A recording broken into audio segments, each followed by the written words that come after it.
ایک بے قرار ماں کے سخت امتحان سے غیبی چشمہ کا نکلنا۔ سامعین محترم، آج سے 4000 برس پہلے دنیا میں ایک عجیب واقعہ رونما ہوا۔ بر اعظم ایشیا کے شمال مغربی کونے پر ایک ملک ہے جسے شام کہتے ہیں۔ اس میں خدا کے ایک بہت بڑے پیغمبر رہا کرتے تھے جن کا نام ابراہیم علیہ السلام تھا۔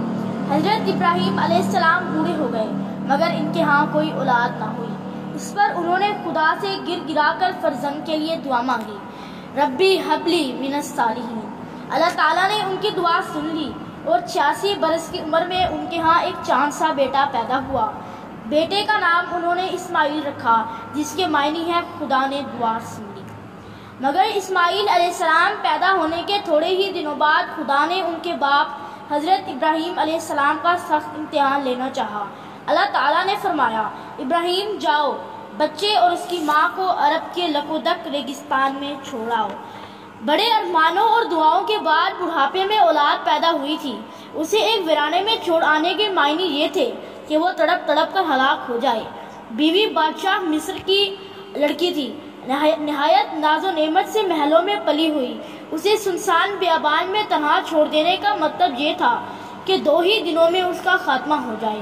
اگرچہ یہ خطرے حضرت ابراہیم علیہ السلام کے دل میں گزرے مگر بیٹے کی محبت اور بیوی کی الفت پر خدا کا عشق غالب آیا۔ پانی کا ایک مشکیزہ اور کچھ کھجوریں ساتھ لے کر حضرت ابراہیم علیہ السلام خدا کا حکم پورا کرنے کے لیے گھر سے نکل کھڑے ہوئے۔ شہزادی ہاجرہ اپنے معصوم بچے کو چھاتی سے چمٹائے ساتھ تھی۔ چلتے چلتے جب یہ چھوٹا سا قافلہ اس ویران وادی میں پہنچا جہاں آج شہر مکہ آباد ہے تو حضرت ابراہیم علیہ السلام ٹھہر گئے، مشکیزہ کو زمین پر رکھا، کھجوروں کی تھیلی بیوی کے ہاتھ میں دی، ننھے بچے کو آپ دیدہ آنکھوں سے پیار کیا اور واپس مڑ گئے۔ بیوی چلائی اور درد بھرے الفاظ میں کہنے لگی، آپ کہاں جا رہے ہیں اور ہمیں کس پر چھوڑ چلے؟ تھوڑی دیر میں کوئی بھیڑیا آئے گا اور ہم دونوں کو پھاڑ کھائے گا۔ مگر حضرت ابراہیم علیہ السلام نے نہ تو پیچھے مڑ کر دیکھا اور نہ بات کا جواب دیا۔ مایوس ہو کر شہزادی نے پکار کر کہا، اچھا اگر جاتے ہو تو جاؤ، مگر اتنا تو بتاتے جاؤ، کیا تم ہمیں یہاں خدا کے حکم سے چھوڑے جا رہے ہو یا کسی خفگی کی وجہ سے؟ اب حضرت ابراہیم علیہ السلام نے پیچھے مڑ کر دیکھا، ان کی آنکھیں آنسوؤں سے ڈبڈبا رہی تھیں اور آواز شدت غم سے بیٹھ گئی تھی۔ بول تو نہ سکے مگر اشارے سے کہا ہاں۔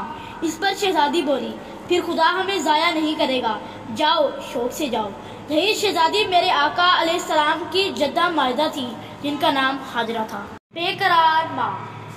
شوہر کے چلے جانے کے بعد بے کس شہزادی نے سوچنا شروع کیا کہ اس کھلے آسمان کے نیچے اور اس چٹیل زمین کے اوپر اس معصوم جان کے ساتھ زندگی کس طرح کٹے گی۔ یہاں نہ کوئی درخت نظر آتا ہے جس کی سایہ میں کچھ دیر بیٹھ جاؤں، نہ گھاس پھوس کا کہیں پتہ ہے جس کی جھونپڑی بنا کر اپنے لال کو دھوپ سے بچاؤں۔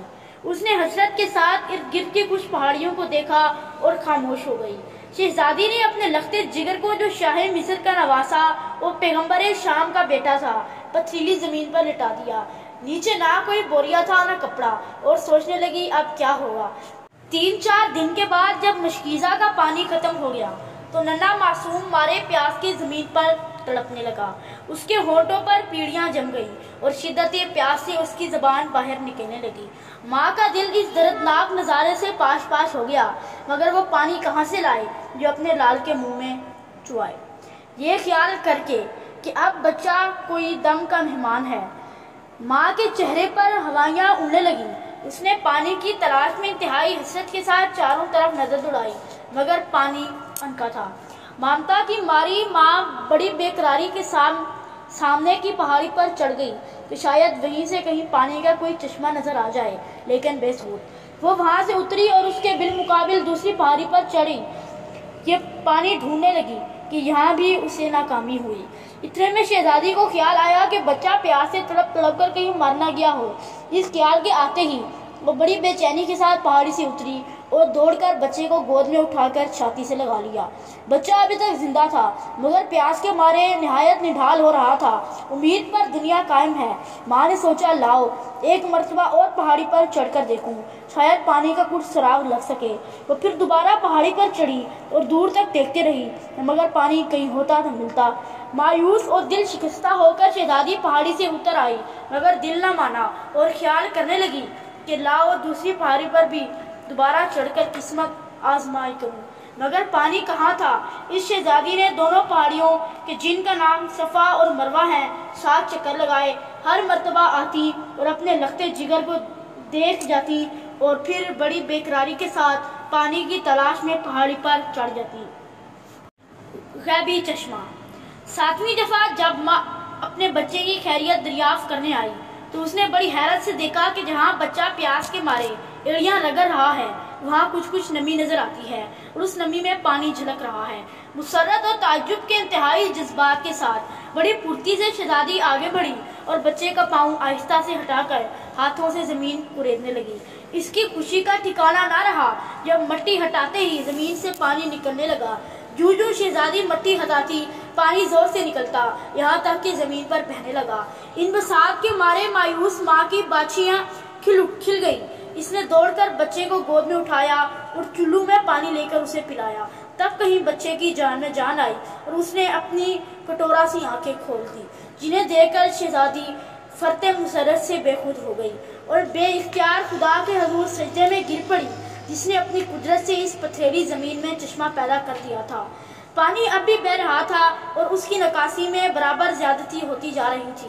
شہزادی نے یہ دیکھا تو جلدی آس پاس سے پتھر اکٹھے کیے اور چشمے کے چاروں طرف ایک ڈول بنا دی تاکہ بہہ کر پانی ضائع نہ ہو جائے۔ پانی بہت جلد پتھروں کے کناروں تک آ گیا اور ایک حوض سا بن گیا۔ عرب میں پانی بہت ہی کم تھا۔ مختلف قبیلے اپنے ڈیرے خیمے لیے سارے ملک میں ادھر ادھر اور ادھر سے ادھر پھرتے رہتے تھے۔ جہاں پانی دیکھتے وہیں خیمے لگا کر اتر پڑتے۔ جب تک پانی رہتا وہ بھی وہاں پڑے رہتے، جب خشک ہو جاتا تو اپنے خیمے اکھاڑ کر دوسرے چشمے کی تلاش میں آگے روانہ ہو جاتے۔ یہاں بھی یہی ہوا۔ ایک قبیلہ جس کا نام جرہم تھا اتفاق سے ادھر سے گزرا تو اس نے دیکھا کہ چٹیل اور پتھریلی وادی میں ایک چشمہ جاری ہے اور ایک عورت بچے کو گود میں لیے وہاں بیٹھی ہے۔ پانی کو دیکھ کر قبیلوں والوں کا دل للچایا۔ انہوں نے کہا، نیک خاتون، اس ویران وادی میں آپ اکیلی کس طرح اپنی زندگی بسر کرتی ہوں گی؟ آپ کون ہیں اور کہاں سے آئی ہیں؟ شہزادی نے جواب دیا، میں مصر کی رہنے والی ہوں اور شام سے آئی ہوں۔ مجھے میرے شوہر خدا کے حکم سے یہاں چھوڑ گئے ہیں۔ میرے بچے کے لیے اللہ تعالیٰ نے محض اپنی قدرت سے اس جنگل میں یہ چشمہ جاری کر دیا ہے۔ یہ سن کر قبیلے والوں نے کہا، اگر آپ اجازت دیں تو ہم اس چشمے کے پاس آباد ہو جائیں، ہمیں پانی مل جائے گا اور آپ کا اکیل پن دور ہو جائے گا۔ اللہ تعالیٰ کے اس عجیب انتظام کو دیکھ کر شہزادی حیران رہ گئی، مگر اس نے بہت ہی خود دارانہ لہجے میں جواب دیا کہ بے شک آباد ہو جائیں، میرا کوئی حرج نہیں، لیکن میں چونکہ چشمہ کی مالک ہوں اس لیے شرط یہ ہے کہ پانی کے معاوضہ میں آپ لوگ میری اور میرے بچے کی ضروریات کا خیال رکھیں گے اور یہ بچہ بڑا ہو کر آپ کا سردار ہو۔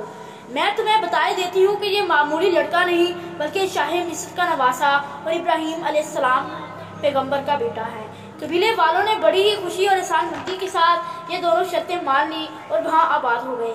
اس طرح شہر مکہ کی بنیاد پڑی جو آج تمام دنیا کے مسلمانوں کا مذہبی مرکز ہے۔ چشمہ بھی موجود ہے لیکن اس کا پانی نیچے اتر کر اب کنویں کی شکل میں تبدیل ہو چکا ہے جس کا نام زمزم ہے۔